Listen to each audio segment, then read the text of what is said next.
YouTube channel देख रहे हैं। मैं इमरान खान हूँ। भारत ने कुछ रिकॉर्ड ज़ाया किया और उसके अलावा कुछ जो खुफिया हालात उनके पास थे उनको भी तबाह किया अफ़गानिस्तान छोड़ने से पहले। ये मैं आपको इस वीडियो में बताऊँगा। इसके अलावा बताऊँगा कि भारत में अक़लियतों के साथ, ख़ास तौर पे मुसलमानों के साथ कितना जुल्म किया जा रहा है और वो कौन सा कानून है जिसके तहत उन्होंने एक कदीम तरीन हरियाणा में मस्जिद को गिरा दिया, उसको शहीद कर दिया। ये बहुत बड़ा जुल्म है जो भारत में हो रहा है। थोड़ा सा पहले आपको याद होगा हमने एक वीडियो की थी कि एक मंदिर था और उस मंदिर को जनूबी पंजाब में लोगों ने तोड़ दिया था, उसको नुकसान पहुंचाया था। फिर बाद में उसकी तामीर भी की गई, उसको ठीक भी किया गया, लोग गिरफ्तार भी किए गए। हमने उसकी बहुत मजम्मत की थी। लेकिन अब ये वाक़या एक मस्जिद का है और भारत में ये वाक़यात आए दिन होते हैं। दुनिया, पाकिस्तान में एक मंदिर के ऊपर एक वाक़या हो जाए तो पूरी दुनिया में आग लग जाती है, लेकिन भारत इस तरह के वाक़यात करे तो कोई नहीं पूछता। मैं ये सारी चीज़ें आपको बताऊंगा, लेकिन पहले कुछ चीज़ें जो अफ़गानिस्तान के साथ जुड़ी हैं वो रह गई थी, मैं इस वीडियो में आपको बताऊं। नंबर एक, तो कुछ माहौल बनता जा रहा है अफ़गानिस्तान में तालिबान की हुकूमत को तस्लीम करने का। G7 के लोग जब इकट्ठे हुए तो बजाय इसकी खबर निकलती कि वो सब लोग मुत्तफिक हैं इस बात पे कि कोई तालिबान को नहीं बुलाएगा, उनसे बात नहीं करेगा, उनसे मिलना भी नहीं चाहते या उनका बाइकआउट किया जाएगा, ऐसा कुछ हुआ नहीं। ऐसा लगता है कि तालिबान ने चीज़ें तय कर रखी हैं, या ऐसा लगता है कि यूरोपीय यूनियन, अमेरिका, मगरबी ममालिक वो ये समझते हैं कि अगर हमने तालिबान को अनअटेंडेड छोड़ दिया या हमने तालिबान के साथ रवाबित न रखे तो इस खित्ते में चीन और रशिया अपने वो मकासद हासिल कर लेगा जिसके रास्ते में हमेशा हम रुकावट डालते रहे हैं। यानी रशिया के साथ ताल्लुकात तालिबान के बेहतर होंगे, चीन के साथ बेहतर होंगे, पाकिस्तान के साथ ऑलरेडी हैं, तो यहां पे खित्ते में एक ऐसा अलायंस बन जाएगा जो हमेशा मगरबी ममालिक के लिए एक मुसीबत बना रहेगा। लिहाजा उनको यह लगता है कि तालिबान को एंगेज करना चाहिए। अब उनके स्टेटमेंट्स किस नौयत के आ रहे हैं वो मैं आपके सामने रखता हूं। सबसे पहले तो आप देखें कि एंजेला मर्केल क्या कह रही हैं, जो जर्मनी की चांसलर हैं। उन्होंने कहा कि आलमी बरादरी को तालिबान के साथ बातचीत से झिझकना नहीं चाहिए। ये बहुत सारे अखबार में खबर छपी है, DW न्यूज़ से मैं आपको पढ़ के सुना रहा हूं। आलमी खबर रसां इदारे के मुताबिक जर्मनी की चांसलर एंजेला मर्केल ने पार्लियामेंट में अपने खिताब से कहा कि अफगानिस्तान में पैदा होने वाली नई सूरत हाल एक तल्ख हकीकत है जिसका जर्मनी समेत आलमी बरादरी को सामना करना चाहिए, इससे भागना नहीं चाहिए। एंजेला मर्केल ने कहा कि आलमी बरादरी को मुखातिब करते हुए मैं ये कहती हूँ कि तालिबान के साथ बातचीत करने में बिल्कुल हमें झिझकना नहीं चाहिए। अफगानिस्तान में जो कुछ गुज़िश्ता 20 बरसों में हासिल किया गया उसका तहफ़्फ़ुज़ किया जाना चाहिए। अब ये बड़ी ज़ीरक और बड़ी समझदार खातून पॉलिटिशियन है, वो इस बात को समझती हैं कि इस 20 साल के अंदर हुआ तो कुछ नहीं, लेकिन एक हवा तो क्रिएट किया गया है ना। और अगर सारे ये कहते हैं कि वो अमन के लिए गए थे तो उनको ऐसे ही कायल किया जाए कि भाई जो तुमने 20 साल मेहनत की उसको ज़ाया ना करो, तालिबान के साथ बातचीत करो और उनसे झिझको मत बात करने में।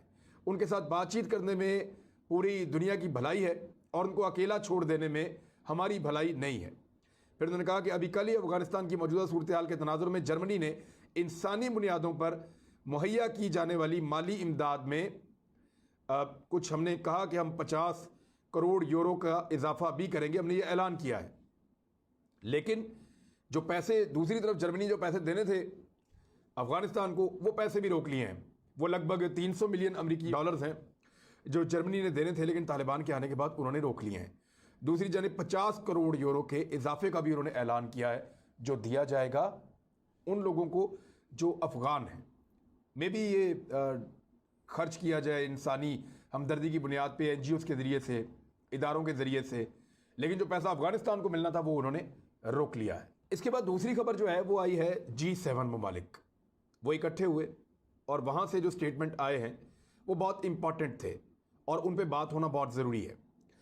उन्होंने कहा कि G7 ग्रुप ने तालिबान से इस बात की ज़मानत मांग ली है कि वो 31 अगस्त के बाद अफगानिस्तान से बाहर जाने वालों को महफूज रास्ता फराहम करेंगे।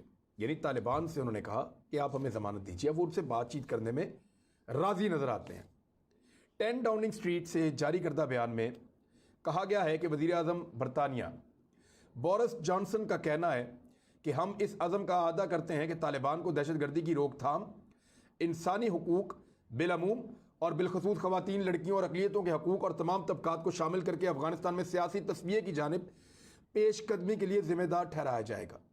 अब जरा गौर करें, दहशतगर्दी की रोकथाम, ये जुमला आप जरा सुने जो जारी किया गया है 10 डाउनिंग स्ट्रीट से, यानी बरतानिया के वज़ीर आज़म के ऑफिस से जो जुमला जारी किया गया वो ये कह रहा है कि हम इस अज़म का अदा करते हैं कि तालिबान को दहशतगर्दी की रोकथाम। आज से पहले ये तालिबान को दहशतगर्द कहते थे, अब वो कह रहे हैं कि तालिबान दहशतगर्दी की रोकथाम करेंगे, उसके लिए जिम्मेदार होंगे। इसका मतलब है कि वो गुंजाइश पैदा कर रहे हैं। अब वो तालिबान को दहशतगर्द नहीं कह रहे। ये बात बरतानिया ने की है। इससे पहले अमेरिका भी उनको तस्लीम कर चुका है कि वो एक एंटिटी है, वो एक हकीकत है, उनके साथ मुज़ाकरात किए जाएं।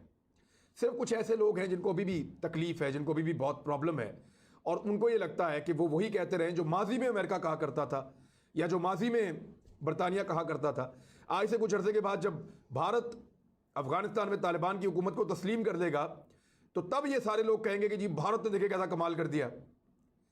अभी वो इस बारे में नहीं मानेंगे। जब तक भारत नहीं करेगा तब तक वो नहीं मानेंगे, चाहे वो पाकिस्तान में रहते हैं, चाहे वो पाकिस्तान के बाहर रहते हैं।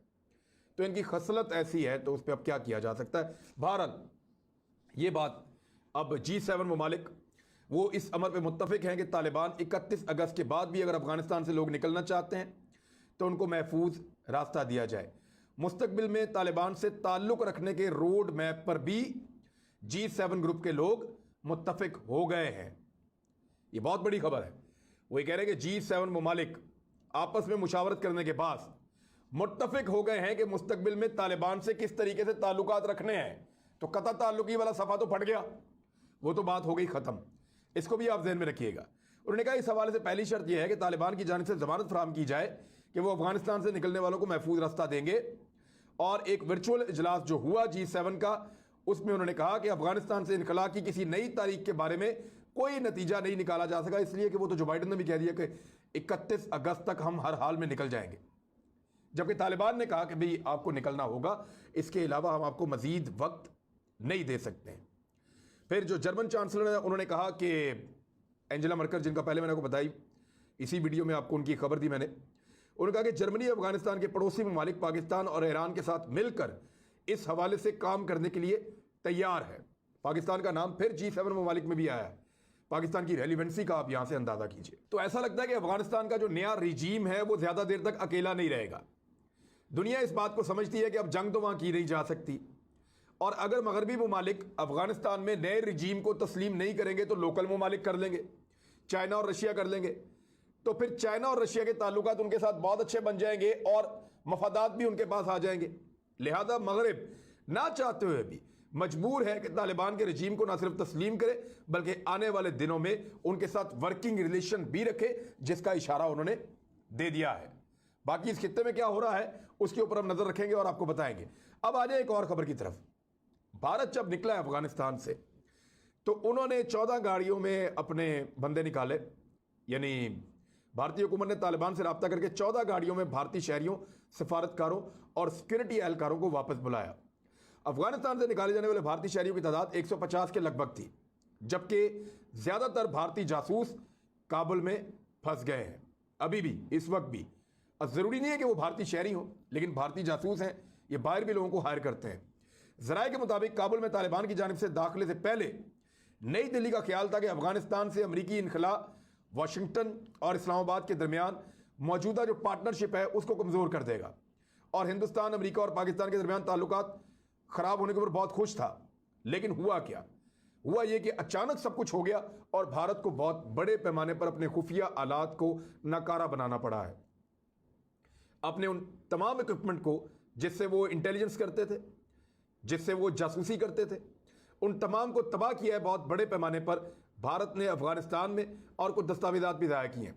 लेकिन इसके बावजूद अफगान तालिबान ने कुछ दीगर लोगों के साथ जो भारत की छोड़ी हुई जगह हैं वहाँ पे तलाशियाँ ली हैं और वहाँ से कुछ सबूत मिले हैं जिनसे ये साबित होता है कि भारत ने चीन और पाकिस्तान के खिलाफ अफगानिस्तान को इस्तेमाल किया है और बड़े पैमाने पर इस्तेमाल किया है। एक तरफ तो भारत को ये शिकस्त हो रही है अफगानिस्तान में, वो अकेला होता जा रहा है। दूसरी जानिब भारत की जो मईशत है वो बहुत बुरी तरह गिर गई है। भारतीय मईशत को संभाला देने के लिए भारत की हुकूमत ने पैसा इकट्ठा करना है, और वो पैसा है 81 अरब अमेरिकी डॉलर्स। और ये पैसा इकट्ठा करने के लिए वो अपने कुछ सरकारी इदारों को, निजी शोबे को लीज पर देने जा रहे हैं। ये इदारे कौन कौन से हैं? रेलवे, एयरपोर्ट, स्पोर्ट्स स्टेडियम्स जो हैं वो, और कुछ रोड्स हैं, कुछ पावर ट्रांसमिशन लाइंस हैं और कुछ गैस पाइपलाइंस हैं। इनके कुछ हिस्सों को, इदारों के कुछ एरियाज को जो भारत की हुकूमत है वो लीज पर देने जा रही है। और लीज पर जब वो देंगे तो इससे वो कुछ पैसा इकट्ठा करेंगे जिससे अपने मुल्क को चलाने की कोशिश करेंगे, क्योंकि उनकी मईशत को कोरोना ने बहुत बड़ा धचका दिया है। अब आ जाए एक और खबर की तरफ। आलमी तंजीमें, आलमी इंसानी हकूक़ की तंजीमें और बड़े बड़े इदारे जो बहुत बात करते हैं अफगानिस्तान के ऊपर, जो बात करते हैं पाकिस्तान के ऊपर, जो बात करते हैं उन जगहों पे जहाँ पे उनके मफादात होते हैं, चाइना पे बहुत बात करते हैं, लेकिन वो भारत पे बात क्यों नहीं करते? गुज़िस्ता 24 घंटों में 5 कश्मीरियों को शहीद कर दिया है भारत ने, और सिर्फ जुलाई के महीने में जिन कश्मीरियों को शहीद किया है उनकी तादाद 37 है। जुलाई के महीने में 2 ख़वातीन समेत 37 कश्मीरियों को जुलाई के महीने में शहीद कर दिया भारतीयों ने, और वो बाज नहीं आ रहे और कोई उनसे दुनिया में पूछने वाला नहीं है। यानी अफगानिस्तान में छोटा सा वाक़या हो जाता है तो उसको बहुत बड़ी खबर बना के लगा दिया जाता है। दूसरी जानिब जो कुछ भी होता रहा कश्मीर में उसके लिए आवाज़ कोई नहीं उठाता। ना यहाँ एंजेलिना जूली बात करेंगी, ना यहाँ अक़वाम मुत्तहिदा बात करेंगे, ना यहाँ बैनुल अक़वामी इदारे या यूरोपीय यूनियन बात करेगी। तो यहाँ पाकिस्तान को अपनी आवाज़ उठानी पड़ती है।